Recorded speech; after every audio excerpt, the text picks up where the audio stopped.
to start off with a little bit of data. This is really general, very, very high level. Of course, there's so much nuance to this, but we don't have a lot of time. But this is just looking at all systems, significant incidents for the last 20 years. Couple things. One is that it is remarkably flat. Now, we could break this into different systems. We could break it into, IPE for liquid and all of that, but we don't have time for that today. We also could normalize this for pipeline mileage, but we intentionally don't do that. And the reason is, well, first off, I understand why the operators in the room will do that when they're looking at their own systems. That's a good way for you to monitor your own performance. But from the public's perspective, we don't care if the rate per mile is going down. We just care how many failures are happening in our communities. And so we intentionally don't normalize it for mileage, and that's why. Another piece here is just looking at the causes of significant incidents. And we broke the causes into two different categories. Those that we would consider more under an operator's direct control, things like corrosion and material weld failures, and those that we would consider an indirect control, like third-party damage, excavation damage, and things like that. And we can see that the significant incidents under an operator's direct control have been increasing, when indirect are decreasing. The last chart, and I think this is the most important metric when we're talking about pipeline safety, and that's fatalities. The chart on the left is the last 20 years. The chart on the right is the last 10. And I think what this shows is that, for 2004 to 2014, there was some progress made on fatalities, but for the last 10 years, we have not. It feels stuck. And I want to remind everybody that these aren't just numbers. Each one in each year of these is a family permanently scarred and damaged. Each one of those numbers is, a parent, a daughter, a son, a neighbor. We saw in Bellingham, last year was 25 years since the Olympic tragedy, and we brought the families back together and the community back together. It's still something that sits with people every day, and that absence is still felt every day. And every one of those on there, there's a story like that behind it. So again, I know this is really high level, and when we get more granular, we can find lots of places where there has been progress made. And there's a lot more to the story, but it's still frustrating, and we do feel stuck. So how do we make progress? We've been talking about three things, effective regulations. And, we're not saying necessarily more regulations. We're not saying, we're saying effective regulations. That combined with strong enforcement and widespread adoption of mature pipeline safety management systems, we think will make a real difference. A few things on effective regulations. I think there is one thing that we could require that would make a meaningful difference on that last chart on fatalities. It would be in-home methane detectors, or as the NTSB has been recommending, natural gas alarms, just a different name for the same thing. There's too many home explosions, and a lot of those are from the operator side of the meter, that with the gas migrates into the home. A lot of those are on the customer side of the meter too. And we need to make a difference on all of them. And in-home methane detectors will make a meaningful difference on fatalities. Con Ed New York has really shown the way. They've shown that it can work. They've shown that it can work well and make a difference, and states are starting to respond to that and adopt requirements. We just saw that Nevada is starting a pilot program on that, and we hope to see more of that. Another thing is leak detection and repair. Um, we have the technology. The standards are out of date and in need of modernization. Again, home explosions are still happening on leaks that are known and could be found. And so it is good to see states leading the way on that too. Um, Colorado is in the middle of updating their standards. Nevada's updated theirs, and I think I heard yesterday that Illinois is going to be updating theirs as well, which is great news. Um, and then the last piece I'll mention is carbon dioxide and hydrogen blending. We cannot incentivize a build out of these pipelines through our communities without also updating and modernizing the standards to protect those communities. The next piece is enforcement. We talked a little bit about this yesterday, and we'll talk about it again later today. I testified at a House Energy and Commerce Committee hearing earlier this year, and one of the follow-up questions from one of the members was to go deeper into the enforcement data because we had seen such a steep drop-off of enforcement at PHMSA. So that's why this goes through September 25th, because that's when we did the data for. But this is just looking at number of cases initiated for the over 20-year period leading up to January 20th, 2025, and then since then. And you see this 50% drop. There's different kinds of enforcement at PHMSA. You have kind of stronger enforcement like corrective action orders and safety orders, and then you have kind of lesser enforcement like warning letters and things like that. And so we broke those into two, and you see that the stronger cases have dropped a little bit more than the lesser cases have. But I think a bigger story here is in civil penalties.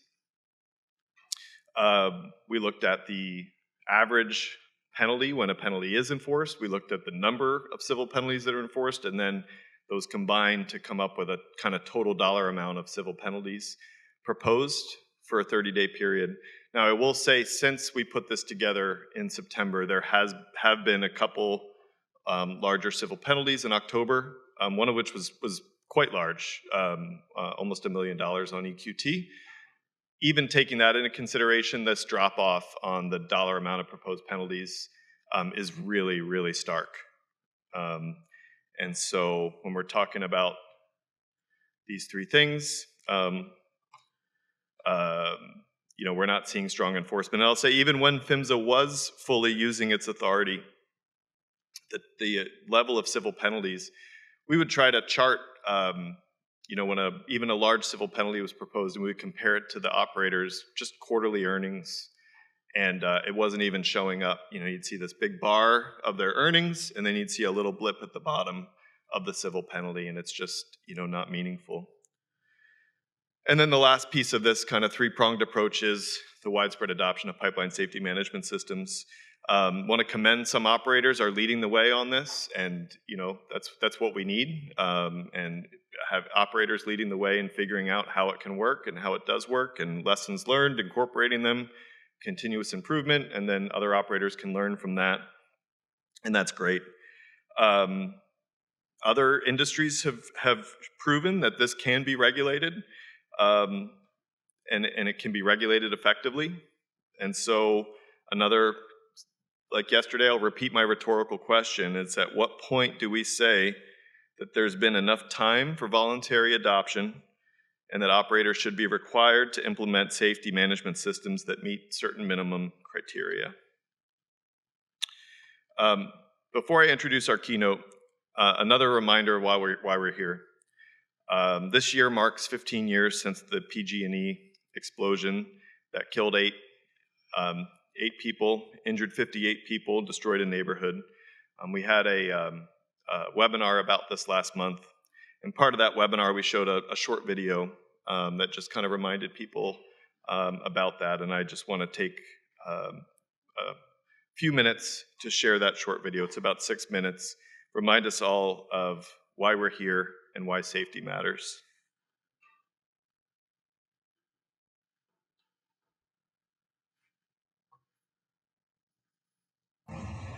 Parts of San Bruno, California were turned into a raging inferno around dinner time Thursday evening. Flames roared some 60 feet into the air as block after block in this residential neighborhood, about 5 miles from San Francisco's airport, were engulfed. Witnesses reported hearing and feeling a large explosion, leading to early speculation that a plane may have gone down. But it was a high-pressure natural gas line that ruptured, caused the explosion, and then fueled the spectacular blaze. The local utility company, Pacific Gas and Electric, says they will be accountable if it's determined they were at fault. A terrible, terrible tragedy has fallen on our city this afternoon. Our main concern as public officials here, making sure our citizens are safe. The view from the sky revealed a large swath of the neighborhood reduced to embers and ash. More than 50 homes were destroyed and more than 100 damaged. But I lost everything. I understand that. It's gone. It's history. Is there any way to describe what you were feeling? It was like hell on earth. It really was. It was like hell on earth. I mean, it was like all you see is 80-foot flames and intense flames. Wall of flame. It was something I've never seen before in my life. And it felt like the skin was going to burn off of me. Please, everybody pray for these people in San Bruno. I've lived here for 30 years and never seen anything like this in my life. Initially, NTSB investigators say the pipe has some obvious areas of concern. It is old, installed in 1956, with welding points that officials say are no longer commonly used. That includes a long welded seam that runs the length of the line and is potentially susceptible to corrosion.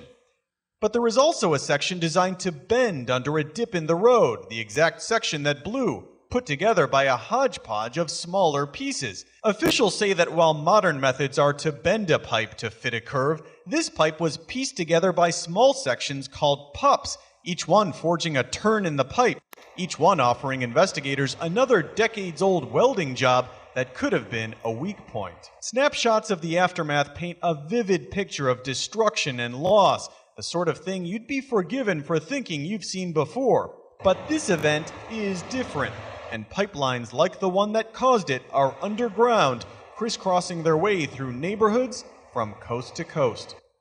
As you know, I am Renee Morales, and I am the mother of Jessica Morales. Jessica was one of those 8 victims that died in the pipeline explosion that night. And you can imagine how desperate I was at that moment to find out after the explosion that it happened in the very area that Jessica was going to visit that night. She was going over there for an evening of fun, to be with her boyfriend, to enjoy a game, and simple young kids enjoying the day. When I found out that the explosion was in the area, I was frantic. I wanted answers. I ran all over the neighborhood of San Bruno looking for my daughter. I followed Joe. I found out later on that Joe had gone to the hospital. I made every attempt to make contact with Joe. Unfortunately, he was severely injured, and at that moment, I was even more desperate to find out where my daughter was. I didn't find out until the next day, noontime, that my daughter was found in the neighborhood. She had made it out of the explosion and ran frantically. She had ran to a neighbor's backyard, and she was there, and they found her. She was not alive. Jessica was only 20. We had just celebrated her birthday. She was just beginning the next phase of her life, her adult life. Jessica was attending Academy of Arts. She was a full-time student. She worked part-time. She was pursuing her lifelong dream as a fashion designer and journalist. Jessica was very creative. She knew who she was, and she knew what she wanted. She had a very unique style. She was very loving to everyone. With the biggest heart, she made everyone feel welcome. She was fun and bright and intelligent. She was determined for success. Jessica was a devoted daughter to me, to her sister, her brothers, her father. She was a young mother to my young Isaiah, my little Rebecca. She was a buddy and a pest to her older brother, Junior. She was a nag to her dad and her grandmother, but she was my best friend. And I will forever be empty, and I will always long to have her with me. I will miss those days that we had coffee together and we could just be ourselves. This tragedy, we know, didn't have to happen. It could have been prevented. The fire went on for 90 minutes, and they could not shut it off. I am trying my best, and as executive director of the GPS Foundation, I will do everything I can to ensure that no other families will have to suffer and endure what I have endured, what I continue to endure, and what we can do together to change the future.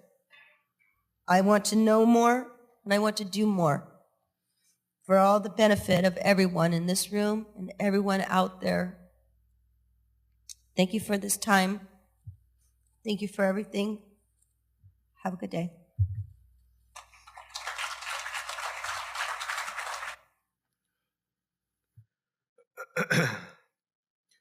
It's 15 years later, and we continue to lose 10 to 12 people each year to pipeline incidents. We need to do better. Our keynote speaker today has some ideas on how to do that. William Mojica was brought in by PG&E after San Bruno to build their safety culture.